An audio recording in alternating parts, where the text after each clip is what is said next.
Hello students, I am Dr. Vinod Kamble. In this video, we are going to see the importance or the significance of marketing. अगर आप effective marketing करते हो, आप proper product customer को देते हो, आप प्रॉपर रीजनेबल प्राइस चार्ज करते हो, इफेक्टिव प्रमोशन करते हो, और अगर आप प्रॉपर तरीके से डिस्ट्रीब्यूशन करते हो तो आपको क्या बेनिफिट्स मिलेंगे, क्या उसके इंपॉर्टेंस या सिग्निफिकेंस होंगे. So the first significance is your brand image. Now brand image is nothing but the image of your product in the mind of customer, and this is very essential. You have to create the image of your product in the mind of customer so that whenever customer will require the product, or whenever they will go to the market to buy the product, your product name will strike in their mind. सो अगर आप चाहते हो कि customer आपके product को purchase करे तो आपको क्या करना है, उनके माइंड में आपके ब्रांड की इमेज या प्रोडक्ट की इमेज क्रिएट करना है. और वो आप इमेज क्रिएट कर सकते हो इफेक्टिव मार्केटिंग के थ्रू. जितनी इफेक्टिव आप मार्केटिंग करोगे उतना कस्टमर्स आपके प्रोडक्ट को याद रखेंगे. जैसे हेड एंड शोल्डर का यहाँ पे कि you can get the read of dandruff. आप डैंड्रफ से छुटकारा पाओगे तो डैंड्रफ की बात आती है तो पहला नाम हमारे दिमाग में आता है हेड एंड शोल्डर.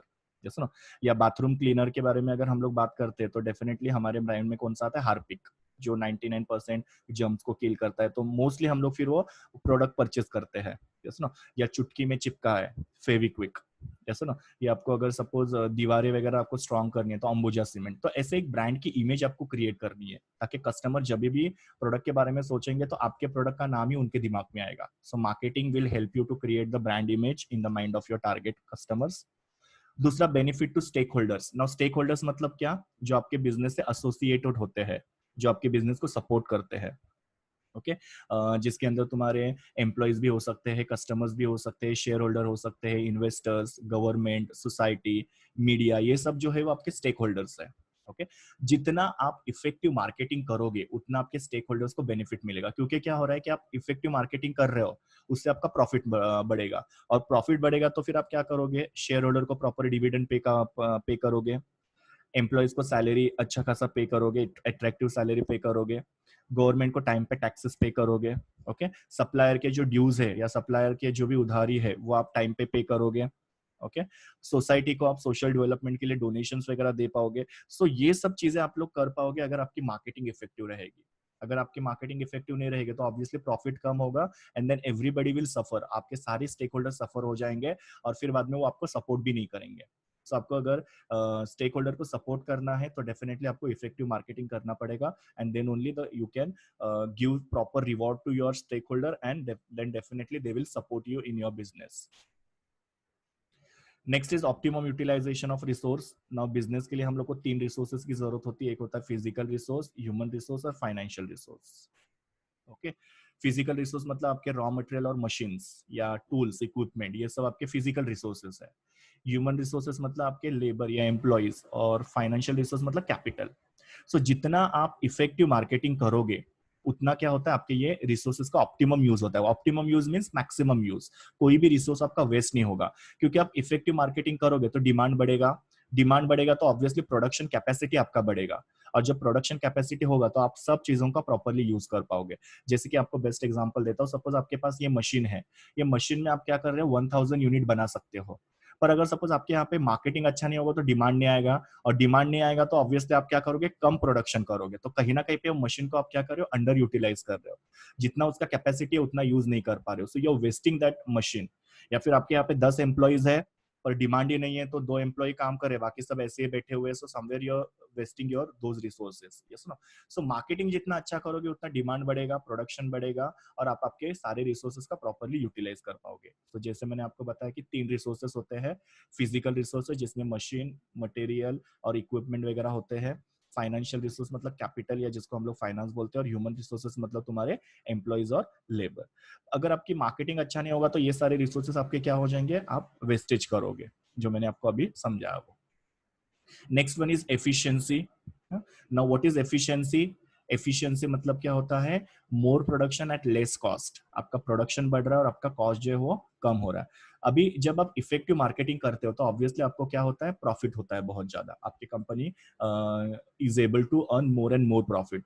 और प्रॉफिट जो होता है उसका कुछ हिस्सा आप लोग कहाँ पे यूज करते हो, रिसर्च एंड डेवलपमेंट करने के लिए. नाउ रिसर्च एंड डेवलपमेंट मतलब क्या, जहां पे आप मार्केट में रिसर्च करते हो कि कस्टमर को क्या अच्छा लगता है. तो आप एक प्रॉपर टीम वगैरह अपॉइंट करोगे, जो टीम क्या करेगी, कस्टमर्स के पास जाएगी या लोगों के पास जाएगी, उनके लाइक्स एंड डिसलाइक्स वगैरह फाइंड आउट करेगी, उसकी इन्फॉर्मेशन लाएगी और उसके हिसाब से फिर आप क्या करोगे, प्रोडक्ट बनाओगे और कस्टमर को ऑफर करोगे। उसको हम लोग बोलते हैं रिसर्च एंड डेवलपमेंट। कोई भी प्रोडक्ट बनाने से पहले रिसर्च एंड डेवलपमेंट करना बहुत जरूरी होता है और रिसर्च एंड डेवलपमेंट के लिए बहुत ज्यादा पैसे की जरूरत पड़ती है। सो अगर आपके पास प्रॉफिट होगा तो आप रिसर्च एंड डेवलपमेंट के ऊपर खर्चा कर पाओगे। दूसरा, आप एम्प्लॉयज को अच्छी खासी ट्रेनिंग भी दे पाओगे। ट्रेनिंग पे भी बहुत ज्यादा खर्चा होता है, तो आपको प्रॉफिट अगर अच्छा खासा होगा तो आप ट्रेनिंग दोगे एम्प्लॉय को। प्रॉफिट अगर आपके पास होगा तो आप टेक्नोलॉजी, मॉडर्न टेक्नोलॉजी वगैरह परचेस कर पाओगे। सो इन सब चीजों की वजह से क्या हो रहा है कि आपकी एफिशिएंसी बढ़ने में हेल्प हो रही है। यस ना। सो जितना इफेक्टिव मार्केटिंग करोगे उतना क्या होगा, आपका प्रॉफिट बढ़ेगा। प्रॉफिट बढ़ेगा तो आप research and development, training to employees और टेक्नोलॉजी अपग्रेडेशन करोगे, जिससे आपकी एफिशिएंसी बढ़ने में हेल्प होगी। Next one is economies of scale. अभी यहाँ पे ये दो वर्ड समझना बहुत जरूरी है। इकोनॉमीज का मतलब होता है बचत। Okay, there is a difference between economy and economics. Economics मतलब आपका जो सब्जेक्ट होता है अर्थशास्त्र, वो अलग हो गया, और इकोनॉमी का मतलब होता है बचत, और स्केल का मतलब होता है क्वांटिटी। अभी यहाँ पे तुम लोग को क्या याद रखना है कि देखो, जब आप मार्केटिंग अच्छा करते हो, प्रॉपर मार्केटिंग करते हो, तो कस्टमर हैप्पी होते हैं, वो ज्यादा डिमांड करते हैं, तो आपका प्रोडक्शन कैपेसिटी बढ़ता है, जो मैंने आपको थोड़े देर पहले बताया। ओके, सो जब प्रोडक्शन कैपेसिटी बढ़ता है तो आप रॉ मटेरियल ज्यादा परचेस करते हो, और जब रॉ मटेरियल आप परचेस करते हो तो आपको रॉ मटेरियल के ऊपर क्या होता है, डिस्काउंट मिलता है। जैसे कि सपोज पहले आपका बिजनेस बहुत ही कम था, ओके, इसके लिए आप क्या करते थे, थोड़ा सा रॉ मटेरियल परचेस करते थे। फॉर एग्जांपल आपका कपड़े का बिजनेस है, सो अगर पहले आप क्या करता था, 1 किलो अगर कॉटन खरीदोगे तो आपको उसके लिए 40 रुपया पे करना पड़ता था। ओके, अभी तुम्हारा बिजनेस क्या हो गया, अच्छे मार्केटिंग की वजह से बढ़ गया, तो आप प्रोडक्शन ज्यादा कर रहे हो, तो आपको रॉ मटेरियल ज्यादा लगेगा। तो अभी आप 1 किलो कॉटन के लिए 40 रुपया पे नहीं करोगे, अभी आप क्या करोगे, कम पैसा पे करोगे। जैसे सपोज 30 रुपए में आपको 1 किलो कॉटन मिल जाएगा, बिकॉज आप ज्यादा क्वांटिटी अभी परचेस करने वाले हो। तो 1 किलो के ऊपर आपका 10 रुपया बच गया। तो अगर सपोज आप 10,000 किलो अगर ये खरीदते हो तो आपका वहां पे 1 लाख रुपए का बेनिफिट हो रहा है। सो यहाँ पे सिर्फ आपको इतना ही याद रखना है कि जब मार्केटिंग आपका अच्छा होता है तो प्रोडक्ट की डिमांड बढ़ जाती है, और प्रोडक्ट की डिमांड बढ़ती है तो आप ज्यादा रॉ मटेरियल परचेस करते हो, और ज्यादा रॉ मटेरियल परचेस करने की वजह से आपको डिस्काउंट मिलता है। सो 1 किलो कॉटन के ऊपर मेरा 10 रुपया बचा, तो 10 किलो कॉटन के ऊपर मेरा क्या बचेगा, 1 लाख रुपए बचेगा। That is a discount that I am getting, and that is possible because of the marketing. इसको ही बोलते हैं इकोनॉमीज ऑफ स्केल। तो हमेशा याद रखना, इकोनॉमीज ऑफ स्केल का मतलब क्या होता है कि आप ज्यादा मात्रा में कोई भी चीजें खरीदते हो तो उसमें आपको डिस्काउंट मिलता है, that is economies of scale. बचत और लार्ज क्वांटिटी ऐसे। दूसरा, यहाँ पे आपका ट्रांसपोर्टेशन कॉस्ट भी बचता है। सी क्या क्या होता है कि ट्रांसपोर्टेशन कॉस्ट जो होता है तुम्हारा फिक्स होता है। आप अगर सपोज गुजरात में आपका प्रोडक्शन होता है और मुंबई में आप उसको बेचते हो, तो सुनो, सो गुजरात से गुड्स को हमेशा आपको मुंबई में लाना पड़ता है। तो अगर आप गाड़ी के अंदर से 1,000 यूनिट लाओ या 10,000 यूनिट लाओ, आपको उतना ही पैसा देना पड़ेगा। ओके, सो यहाँ पे क्या हो रहा है, मार्केटिंग की वजह से आपका डिमांड बढ़ रहा है, तो आप ज्यादा क्वांटिटी ट्रांसपोर्ट कर पा रहे हो, और आपके वहां पे भी क्या हो रहा है, पैसे बच रहे हैं। सो दो जगह पे आपके पैसे बच रहे हैं, एक तो रॉ मटेरियल के ऊपर आपको डिस्काउंट मिल रहा है, और दूसरा आपका ट्रांसपोर्टेशन कॉस्ट के ऊपर भी पैसा मिल रहा है। That is economies of scale, and that you are able to achieve because of the effective marketing.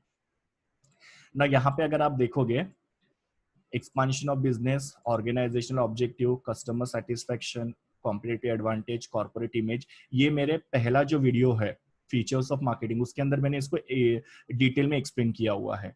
सो ये जो 5 पॉइंट मैंने आपको करा है डिटेल में वो, और ये 5 पॉइंट, ऐसे 10 पॉइंट आप लोग लिख सकते हैं इंपॉर्टेंस ऑफ मार्केटिंग के अंदर। सो ये 5 पॉइंट का एक्सप्लेनेशन के लिए आपको मेरा फीचर्स ऑफ मार्केटिंग का वाला वीडियो देखना पड़ेगा।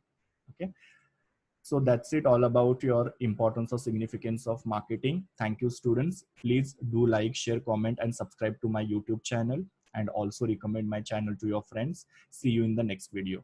Bye bye.